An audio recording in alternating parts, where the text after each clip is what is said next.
The Nazca Desert in Peru holds a secret. Carved into the dry ground are huge geoglyphs known as the Nazca lines. These lines, formed by shallow trenches in the earth, represent a variety of figures and shapes. They make up a complex tapestry of ancient art, and perhaps a message from the past. Some lines stretch for miles across the desert, while others form complex figures. Hummingbirds with wings wider than football fields, monkeys with spiral tails, and spiders bigger than houses are just a few examples. The precision and scale of the geoglyphs are impressive, especially considering the limited technology the ancient Nazca people are believed to have had. Who were these desert artists, and what motivated them to create such a lasting legacy? The Nazca lines remain an enigma, a testament to the ingenuity and artistry of a long-lost civilization.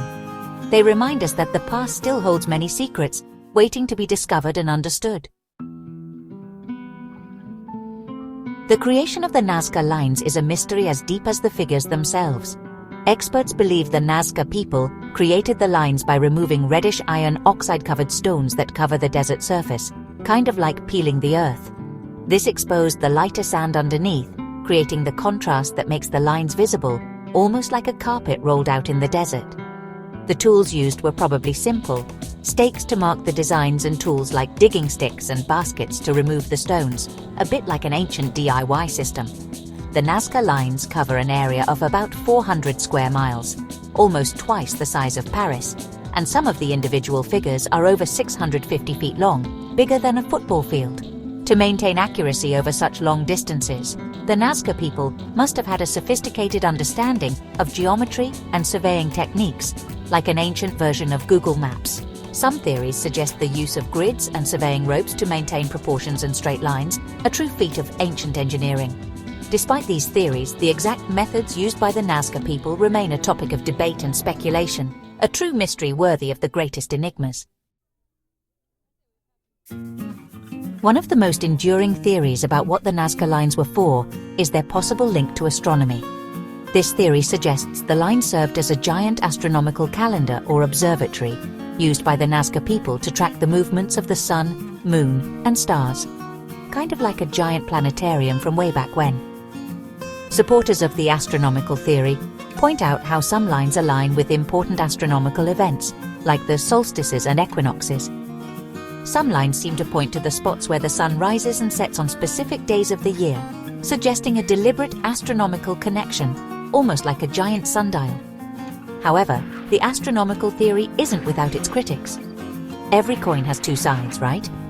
Despite the debate, the possibility that the Nazca line served as a giant sky map, a kind of astronomy school under the stars, continues to capture the imagination.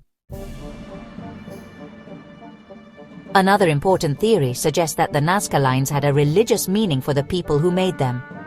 This theory proposes that the figures were created as offerings to the gods, maybe to ensure rain in the dry desert environment, or to please powerful gods, kind of like making a promise to a saint. Several of the animals, like the hummingbird, the monkey, and the spider, were considered sacred in ancient Andean cultures, a bit like those good luck charms you see everywhere. Creating such large and difficult geoglyphs could be seen as a kind of ritual, you see, like a huge procession, meant to show devotion and faith, just like going on a pilgrimage. Although the religious theory offers a convincing explanation, it's still hard to prove for sure. It's like trying to guess the lottery numbers. The lack of written records from the Nazca culture makes it hard to figure out the exact beliefs and practices of the people who created these mysterious lines. It's like trying to do a puzzle without all the pieces. Section 5. The hummingbird, the monkey, the spider, a bestiary in the sand. The Nazca lines aren't just abstract patterns carved into the desert floor, they're a vibrant collection of animal figures, each one filled with meaning and potential symbolism. The hummingbird, with its long beak and delicate wings, is a recurring motif in the Nazca lines. In ancient Andean cultures, the hummingbird was often associated with rain, a precious resource in the dry desert environment. Its presence among the Nazca lines might represent a prayer for rain or a celebration of this life-giving force. The monkey, often shown with a spiraling tail, is another intriguing figure. Some researchers believe the monkey represents the celestial realm, and its spiraling tail symbolizes the movement of the stars and planets. The spider, with its complex web and predatory nature, might seem like an unlikely candidate for a sacred symbol. Yet, in Andean cultures, the spider was often linked to weaving and creativity. Section 6. Beyond the animals. Geometric shapes and spirals of intrigue. While the animal figures of the Nazca lines capture the imagination, they are not the only designs etched into the desert floor. Triangles, trapezoids, spirals, and zigzags are some examples of the geometric patterns found alongside the animal figures. Some researchers believe that the geometric shapes represent constellations or other celestial phenomena, further reinforcing the astronomical theory. Others propose that the shapes have symbolic meanings related to fertility, water, or other important concepts in Nazca cosmology.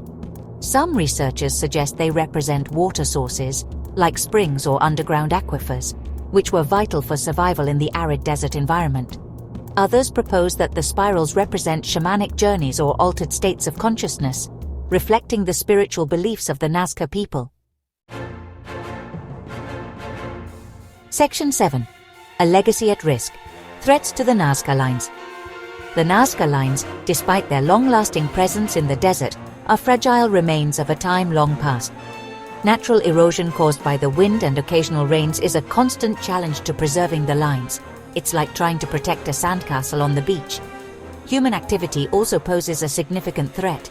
The construction of roads and other infrastructure projects, a bit like mushrooms popping up after the rain, can damage or destroy sections of the lines. Pollution from nearby urban areas and mining activities also pose a threat, because air pollutants can settle on the lines, obscuring them and speeding up erosion. It's like throwing dust on a decorated cake.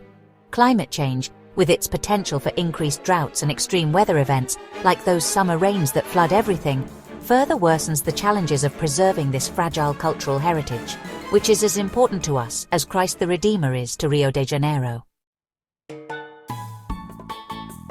Section 8. The fascinating unknown. The Nazca lines in popular culture. The mysterious nature of the Nazca lines has captured the public's imagination for decades, inspiring countless theories, interpretations, and creative works. From documentaries and books to movies and video games, the Nazca lines have become a staple of popular culture, often portrayed as proof of alien visits or ancient mysteries beyond human understanding. Think Indiana Jones or even games like Tomb Raider. Erich von Däniken, in his controversial book Chariots of the Gods, popularized the idea that the Nazca lines were created by or for extraterrestrial beings. Although von Däniken's theories have been widely rejected by conventional archaeology, they continue to resonate with some, fueled by the undeniable mystery surrounding the lines. It's like the legend of Bigfoot, which, even without scientific proof, continues to be a part of our folklore. The enduring fascination with the Nazca lines speaks to our innate desire to unravel the mysteries of the past and explore the unknown, much like our curiosity about stories of lost cities in the Amazon. Section 9. A lasting enigma. The mystery continues. The Nazca lines etched into the dry plains of southern Peru remain one of archaeology's most enduring mysteries. Despite decades of research and speculation, their true purpose and the methods used to create them remain shrouded in mystery. Were they trying to appease the gods, to follow the movements of the sky, or to leave a message for future generations? The answers, for now, remain elusive, hidden under the sands of time, like an open secret. What is certain is that the Nazca lines are a testament to the ingenuity, creativity, and spiritual beliefs of a long-lost civilization. As we continue to study and learn from these enigmatic lines, we must also strive to protect them for future generations, like a treasure of our history.